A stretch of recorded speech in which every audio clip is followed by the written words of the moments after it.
Kiev identificó a los padres rusos que adoptan niños secuestrados en Ucrania. Su identidad no es un gran secreto. La viceprimera ministra Irina Vereshchuk advirtió a los responsables que deberán responder por haberse prestado a asumir la tutela de estos menores de manera ilegal. El gobierno de Ucrania ha documentado ya cerca de 20.000 casos de menores ucranianos de territorios del país controlados por Moscú que han sido deportados a la Federación Rusa o separados de sus familias por las autoridades ocupantes.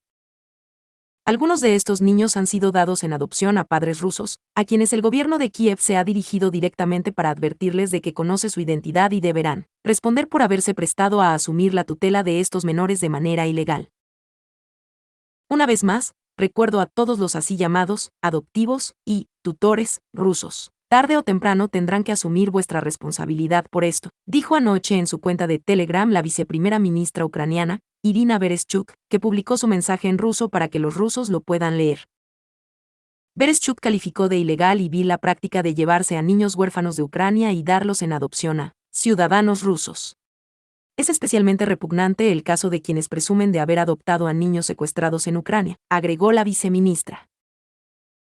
La también ministra ucraniana para la reintegración de los territorios temporalmente ocupados se dirigió directamente y con nombres y apellidos a las familias rusas que han aceptado asumir el papel de padres de estos menores ucranianos.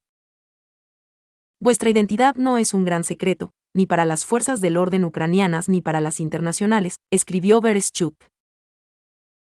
La viceministra nombró a los residentes en la región de Moscú Irina Rudnitskaya, Katerina Tripolets, Denis Tripolets, Mikhail Serikov y Marina Marchenko como algunas de las personas que se han prestado a estas adopciones.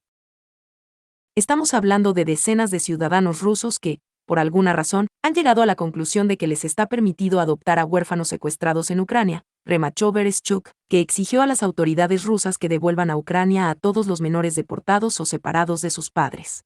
Orfanatos y campamentos de verano.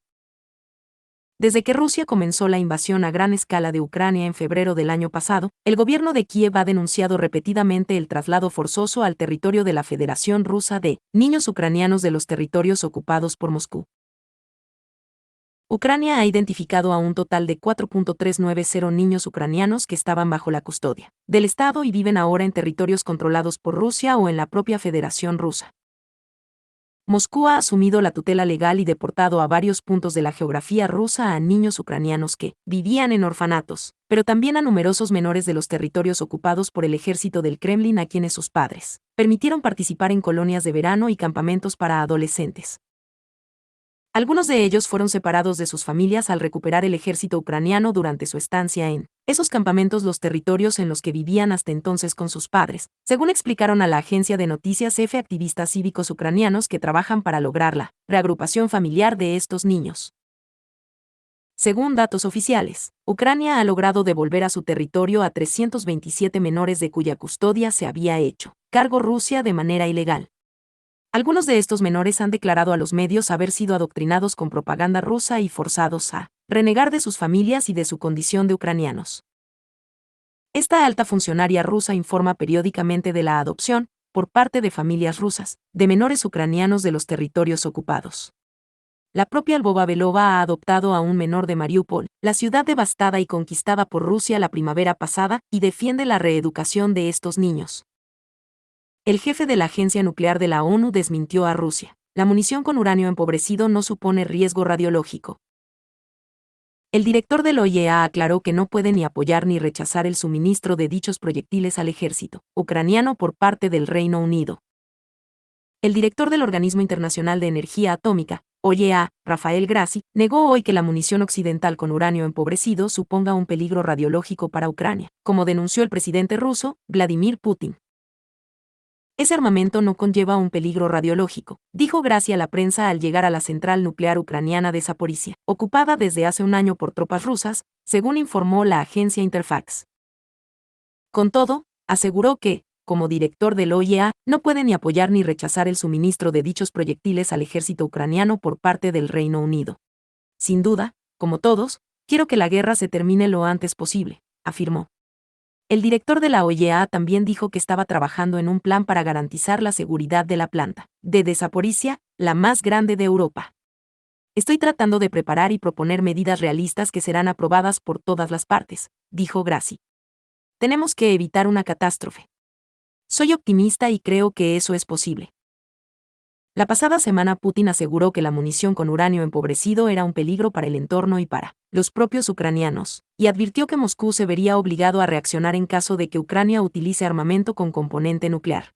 Además, lo utilizó como excusa para anunciar el sábado el acuerdo con Bielorrusia para el despliegue de armas nucleares, tácticas en su territorio, para lo que los rusos están construyendo un silo que estará terminado en julio.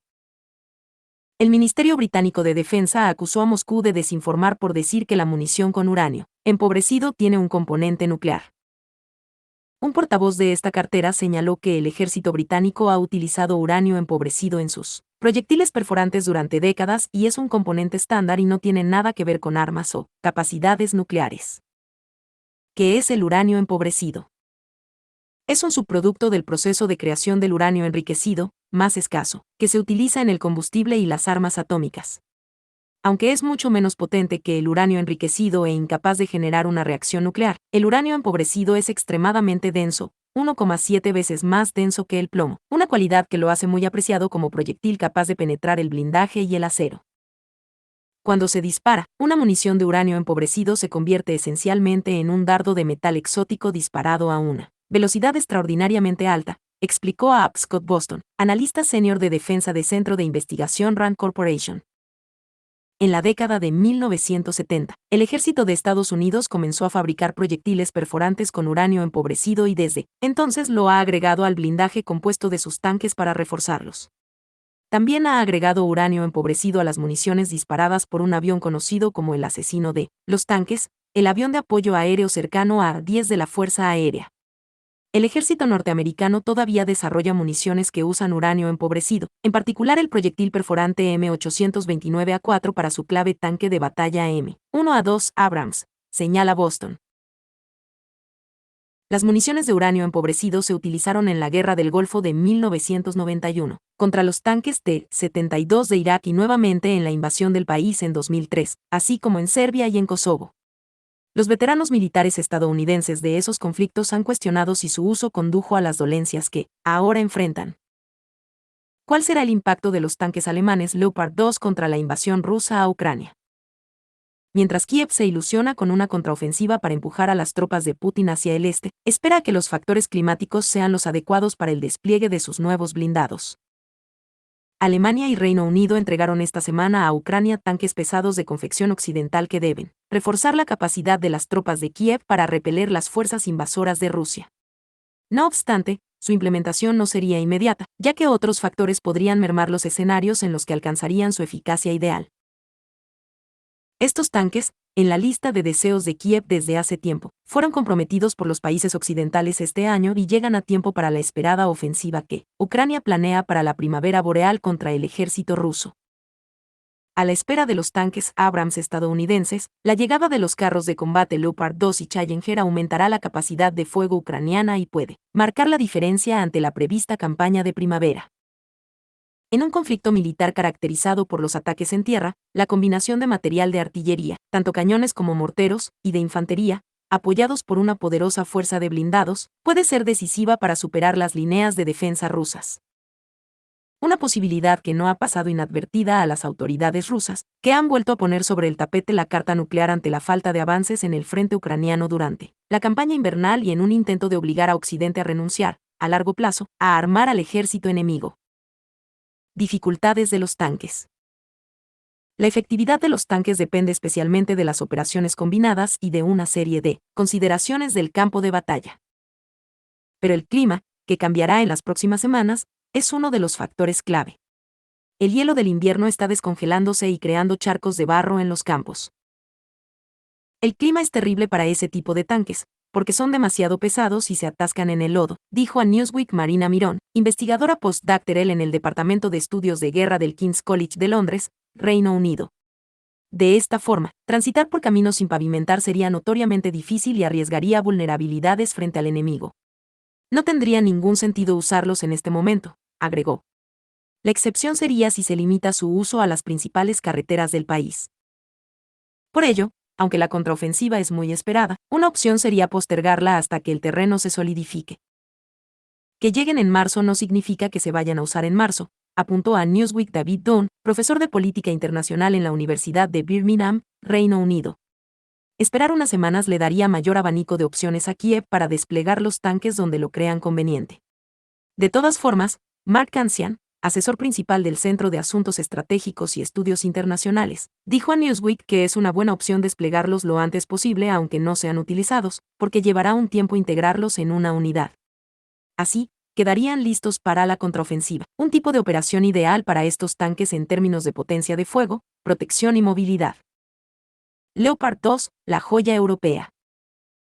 Con un peso en línea de combate de 62 toneladas, una velocidad máxima de 70 km/h y una autonomía de 350 kilómetros. El Leopard 2 es un carro blindado de combate de fabricación alemana desarrollado a partir de un proyecto con Estados Unidos.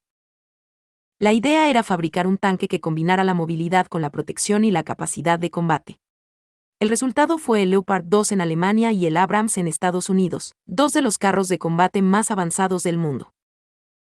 En cuanto a su armamento, el tanque alemán está equipado con un cañón Rheinmetall Arach 120 de 120 mm y dos ametralladoras.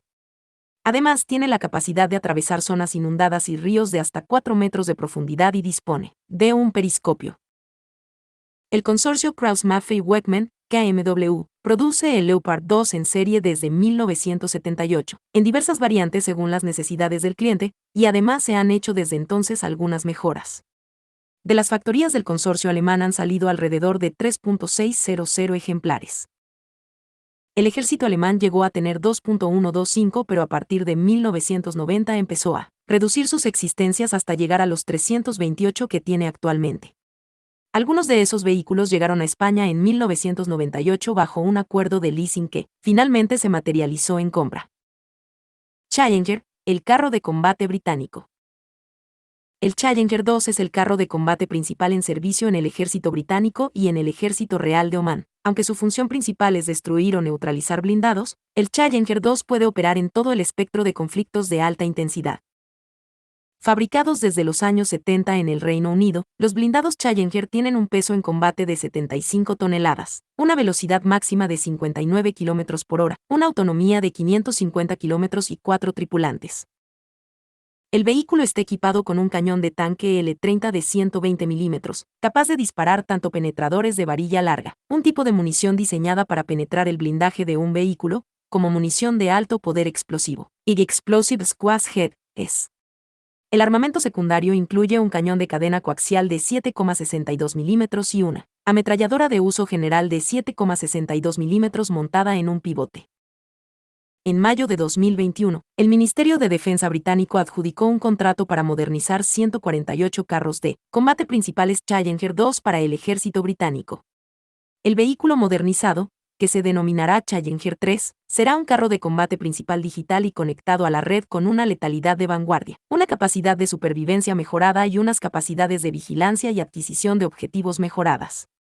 El jefe de la Agencia Nuclear de la ONU visitó la central de Zaporizhia. Tenemos que evitar una catástrofe. Rafael Grassi dijo que estaba trabajando en un plan para garantizar la seguridad de la planta de energía atómica más grande de Europa.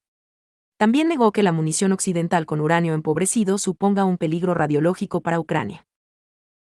El director del Organismo Internacional de Energía Atómica, OIEA, Rafael Grassi, visitó el miércoles a la central nuclear ucraniana de Zaporizhia, ocupada por las fuerzas rusas, y dijo que estaba trabajando en un plan para garantizar la seguridad de la planta más grande de Europa.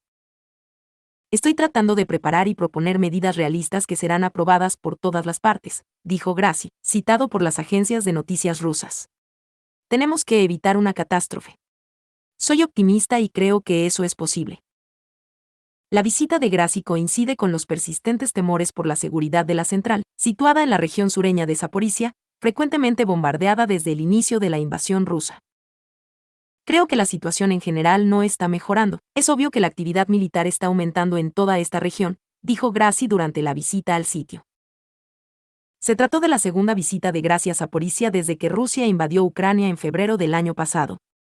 La agencia ha mantenido un equipo de expertos dentro de la planta desde septiembre de 2022, pero Grassi dijo que la situación aún es precaria. Antes de su visita, se reunió el lunes con el presidente ucraniano, Volodymyr Zelensky, quien dijo que no es